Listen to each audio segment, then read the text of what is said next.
नमस्कार, मैं हूं अंकुर और आप देख रहे हैं सत्य हिंदी का न्यूज बुलेटिन। एक नजर अब तक की सुर्खियों पर। कल से विनेश फोगाट सबकी आंखों की तारा बनी हुई थी। देश को उनसे गोल्ड मेडल की उम्मीद थी, लेकिन अब ऐसी खबर आ रही है जो दिल दहला देने वाली है। खबर है कि विनेश फोगाट को पेरिस ओलंपिक से अयोग्य घोषित कर दिया गया है। उनको 50 किलोग्राम से अधिक वजन के कारण अयोग्य घोषित कर दिया गया। भारतीय ओलंपिक संघ ने इसकी जानकारी देते हुए कहा कि हमारी रात भर की कोशिश के बावजूद उन्हें डिस्क्वालीफाई कर दिया गया है। बुधवार सुबह उनका वजन 50 किलोग्राम से ज़्यादा निकला। भारतीय ओलंपिक संघ ने कहा कि आज सुबह उनका वजन कुछ ग्राम अधिक निकला। बताया जा रहा है कि विनेश का भार तय वजन से करीब 100 ग्राम अधिक पाया गया। बस आज तक और बाकी मीडिया रिपोर्ट्स के मुताबिक अयोग्य घोषित होने के बाद विनेश फोगाट बेहोश हो गई हैं। इसके बाद उनको पेरिस के एक अस्पताल में भर्ती कराया गया है। विनेश डिहाइड्रेशन के कारण अस्पताल में भर्ती कराई गई।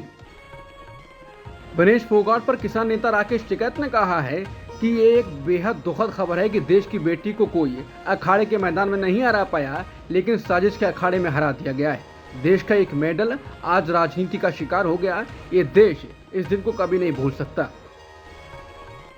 विनेश फोगाट को रेसलिंग के फाइनल मुकाबले में पहले अयोग्य ठहराए जाने के मामले पर भारतीय ओलंपिक संघ के अध्यक्ष पीटी उषा ने कहा है कि उनको अयोग्य ठहराया जाना काफी हैरानी भरा है। पीटी उषा ने कहा कि मैंने विनेश से ओलंपिक विलेज में मुलाकात की है। हमने विनेश को भारत सरकार और भारत के लोगों की तरफ से हर संभव सहायता और साथ का भरोसा दिलाया है। पीटी उषा ने बयान दिया है कि हम विनेश को मेडिकल और भावनात्मक सहयोग भी उपलब्ध करा रहे हैं। बताया जा रहा है कि जिस कैटेगरी में विनेश को खेलना था उसमें विनेश का वजन 100 ग्राम ज्यादा रहा। विनेश फोगाट को वजन ज्यादा होने की वजह से पेरिस ओलंपिक में रेसलिंग के फाइनल मुकाबले से पहले अयोग्य ठहरा दिया गया। इसके बाद खेल मंत्री मनसुख मंडाविया ने संसद में बयान दिया है। मनसुख मंडाविया ने संसद में कहा, भारतीय रेसलर विनेश फोगाट को पेरिस ओलंपिक में तय वजन से 100 ग्राम ज्यादा होने की वजह से बाहर होना पड़ा। विनेश 50 किलोग्राम कैटेगरी में खेल रही थी। मुकाबले के लिए उनका वजन 50 किलोग्राम होना जरूरी था। खेल मंत्री ने कहा कि रेसलिंग नियमों के मुताबिक सभी प्रतियोगिताओं के लिए सभी वेट कैटेगरी में रोज सुबह वजन नापा जाता है। अनुच्छेद 11 के मुताबिक अगर कोई खिलाड़ी पहले और दूसरे वजन माप में भाग नहीं लेता है या असफल हो जाता है तो उसे प्रतियोगिता से बाहर कर दिया जाता है और बिना किसी रैंक के आखिरी स्थान पर रखा जाता है। खेल मंत्री ने बताया कि इस मामले को लेकर भारतीय ओलंपिक संघ ने अंतर्राष्ट्रीय कुश्ती संघ के सामने कड़ा विरोध दर्ज कराया है। विनेश फोगाट के बाहर होने पर साक्षी मलिक ने सोशल मीडिया पर ट्वीट कर कहा है कि मेरा दिल घबराया हुआ है और परेशान है। उन्होंने लिखा है कि विनेश ने जो किया है ये कल्पना से परे है। ये शायद इस ओलंपिक में किसी भारतीय एथलीट के साथ हुई सबसे विनाशकारी घटना है। मलिक ने कहा कि हम सोच भी नहीं सकते हैं कि वो किस दौर से गुजर रही होंगी। अगर ऐसा संभव होता तो मैं अपना पदक विनेश को दे देती। बजरंग पूनिया ने कहा है कि विनेश, तुम हिम्मत और नैतिकता की गोल्ड मेडलिस्ट हो, माटी की बेटी हो, इसलिए ये मेडल भी माटी का है। बहुत हौसले से लड़ी हो। कल जब खेलने से पहले ओलंपिक ऑफिशियल्स ने आपका वजन लिया तो आपका वजन एकदम परफेक्ट था। आज सुबह जो हुआ उस पर कोई यकीन नहीं करना चाहता है। 100 ग्राम, यकीन नहीं हो रहा है कि अगर तुम्हारे साथ ऐसा हुआ है। पूरा देश आंसू नहीं रोक पा रहा है। सब देशों के ओलंपिक मेडल एक तरफ और आपका मेडल एक तरफ। दुनिया की हर महिला को ये मेडल पर्सनल मेडल लग रहा था। काश दुनिया की सब महिलाओं की ये आवाज़ें सही जगह पहुंचाएं। उम्मीद करता हूं कि ओलंपिक खेल रही दुनिया की सभी महिला पहलवान विनेश के साथ सॉलिडेरिटी में खड़ी होंगी। विनेश फोगाट के बाहर होने पर उनके ताऊ महावीर फोगाट ने कहा है कि मेरे पास कहने के लिए कुछ बचा ही नहीं है। विनेश के अयोग्य घोषित होने से देश की मेडल की आस टूट गई है। महावीर फोगाट ने कहा कि मैं तो माँ बाप हूँ, मुझे तो दुख है, लेकिन पूरे हिंदुस्तान को दुख है। उन्होंने कहा कि मेरी बजरंग और संगीता से बात हुई थी। करीब 150 ग्राम वजन ज़्यादा था। इस कारण से विनेश को अयोग्य करार दिया गया है। उन्होंने कहा कि इस मामले में अगर कुछ कर सकती है तो सरकार ही कर सकती है। विनेश फोगाट के डिस्क्वालीफाई होने के पर बीजेपी नेता और बॉक्सर विजेंद्र सिंह ने बड़ा रिएक्शन दिया है। विनेश के डिस्क्वालीफाई होने को विजेंद्र सिंह ने षड्यंत्र बताया है। उन्होंने कहा कि हमारे पहलवानों के साथ बड़ा षड्यंत्र है। इसके अलावा उन्होंने कहा कि विनेश को वजन कम करने के लिए कुछ वक्त दिया जाना चाहिए था। विजेंद्र ने कहा कि उन्होंने पहले कभी भी किसी एथलीट के लिए ऐसा नहीं देखा। एबीपी न्यूज की रिपोर्ट के मुताबिक विनेश फोगाट के ससुर राजपाल राठी ने फेडरेशन से लेकर कई लोगों पर गंभीर आरोप लगाए। उन्होंने अपनी बातचीत में कहा, ये दिल तोड़ने वाली खबर है। राजनीति हो रही है, ये षड्यंत्र है, इसमें सरकार का हाथ है। सिर के बाल से भी 100 ग्राम वजन बढ़ जाता है। 100 ग्राम वजन ज़्यादा होने की वजह से कौन निकालता है। इसके अलावा उन्होंने विनेश के साथ मौजूद सपोर्ट स्टाफ को भी घसीटा।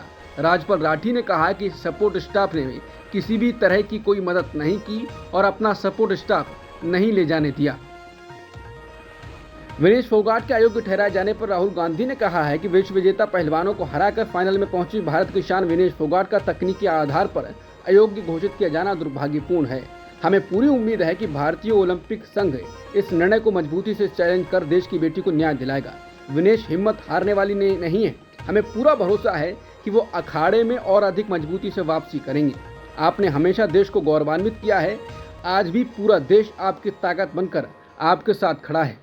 आप सांसद संजय सिंह ने कहा है कि ये विनेश का नहीं देश का अपमान है। विनेश फोगाट पूरी दुनिया में इतिहास रचने जा रही थी। उनको 100 ग्राम ओवरवेट दिखाकर अयोग्य घोषित करना घोर अन्याय है। पूरा देश विनेश के साथ खड़ा है।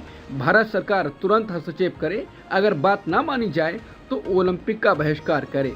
पूर्व राज्यसभा सांसद शाहिद सिद्दीकी ने भी यही बात कही और कहा कि भारत को विनेश के साथ हुए अन्याय के विरोध में ओलंपिक से हट जाना चाहिए। विनेश फोगाट पेरिस ओलंपिक से अयोग्य घोषित कर दी गई हैं। इसके बाद कांग्रेस नेता श्रीनिवास ने कहा है कि यकीन नहीं हो रहा है। इंडियन ओलंपिक्स एसोसिएशन को इस फैसले के खिलाफ लड़ना चाहिए। एक बार फिर से विनेश सिस्टम के सामने हार रही हैं। पीएम मोदी ने अब ट्वीट किया है। अब उन्होंने कहा है कि विनेश अब चैंपियनों की चैंपियन हैं। आप भारत का गौरव हैं और प्रत्येक भारतीय के लिए प्रेरणा हैं। आज का झटका दुख देता है। काश शब्द उस निराशा की भावना को व्यक्त कर पाते जो मैं अनुभव कर रहा हूँ। पीएम मोदी ने कहा है कि चुनौतियों का डटकर मुकाबला करना हमेशा से आपका स्वभाव रहा है। मजबूत होकर वापस आओ, हम सब आपके साथ हैं। अखिलेश यादव ने कहा है कि विनेश फोगाट के फाइनल में न खेल पाने की चर्चा के तकनीकी कारणों की गहरी जांच पड़ताल हो और सुनिश्चित किया जाए कि सच्चाई क्या है और इसके पीछे की असली वजह क्या है। ओलंपिक में गोल्ड मेडल जीतने वाले शूटर अभिनव बिंद्रा ने कहा है कि पूरी तरह से टूट गया। इसके साथ ही उन्होंने कहा कि कभी कभी लोगों के लिए सच्चा चैंपियन बनने के लिए आपको स्वर्ण पदक की जरूरत नहीं होती है। नोबेल पुरस्कार विजेता डॉक्टर मोहम्मद यूनुस को अंतरिम सरकार का प्रमुख नियुक्त किया गया है। राष्ट्रपति के प्रेस सचिव जोइनल आबेदीन ने इस जानकारी की पुष्टि की। ये निर्णय राष्ट्रपति शहाबुद्दीन और भेदभाव विरोधी छात्र आंदोलन के कोऑर्डिनेटर्स के बीच एक बैठक के दौरान किया गया। आबेदीन ने यह भी बताया कि अंतरिम सरकार के 6 सदस्यों को विभिन्न राजनीतिक दलों के साथ सलाह के बाद अंतिम रूप दिया जाएगा। बांग्लादेश में हिंसा नहीं रुक रही है। अब तक आवामी लीग के 29 नेताओं और परिवार के सदस्यों के शव बरामद हो चुके हैं। शेख हसीना की पार्टी आवामी लीग के कम से कम 20 नेताओं, उनके सहयोगी संगठनों और उनके परिवार के सदस्यों के शव मंगलवार को बरामद किए गए। हसीना के इस्तीफा हो देने और देश छोड़ने की खबर के बाद सतखिरा में हुए हमलों और हिंसा में कम से कम 10 लोग मारे गए। आवामी लीग के कई नेताओं और कार्यकर्ताओं के घरों और व्यापारिक प्रतिष्ठानों में तोड़फोड़ और लूटपाट की गई। बांग्लादेश में हिंसक प्रदर्शन के बाद राजनीतिक संकट बरकरार है। इस बीच कांग्रेस नेता सलमान खुर्शीद ने एक अजीब तुलना की। उन्होंने कहा कि बांग्लादेश में जो हो रहा है वो हमारे देश में भी हो सकता है, भले ही ऊपर से सब कुछ सामान्य दिख रहा हो। सलमान खुर्शीद ने कहा कि कश्मीर में सब कुछ सामान्य लग सकता है, यहाँ भी सब कुछ सामान्य लग सकता है। हम जीत का जश्न मना रहे होंगे। हालांकि कुछ लोग मानते हैं कि 2024 की जीत या सफलता बहुत मामूली थी, शायद अभी बहुत कुछ करने की ज़रूरत है।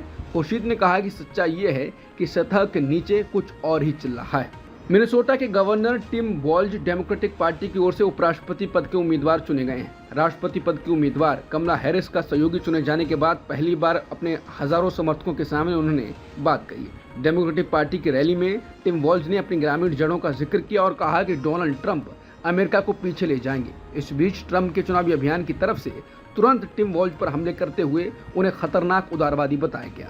60 वर्षीय टिम वॉल्ज को ऐसे व्यक्ति के रूप में देखा जा रहा है जो मध्य पश्चिमी राज्यों में ट्रंप की ओर आकर्षित हुए ग्रामीण और श्रमिक वर्ग के मतदाताओं को वापस जीत सकते हैं। कतर की राजधानी दोहा में 2 दिन तक हुई लंबी वार्ता के बाद हमास ने याह्या सिनवार को अपना नया शीर्ष नेता चुन लिया है। इस्माइल हनिया की तेहरान में हत्या कर दी गई थी। हनिया की मौत के पीछे इजरायल का हाथ बताया जा रहा है। बता दें 2017 से सिनवार गजा पट्टी में एक ग्रुप लीडर के तौर पर काम कर रहे थे। अब उन्हें हमास ने अपना शीर्ष नेता चुना है। अब तक की सुर्खियों में इतना ही। बाकी खबरों के लिए बने रहिए सत्यहिंदी.com के साथ।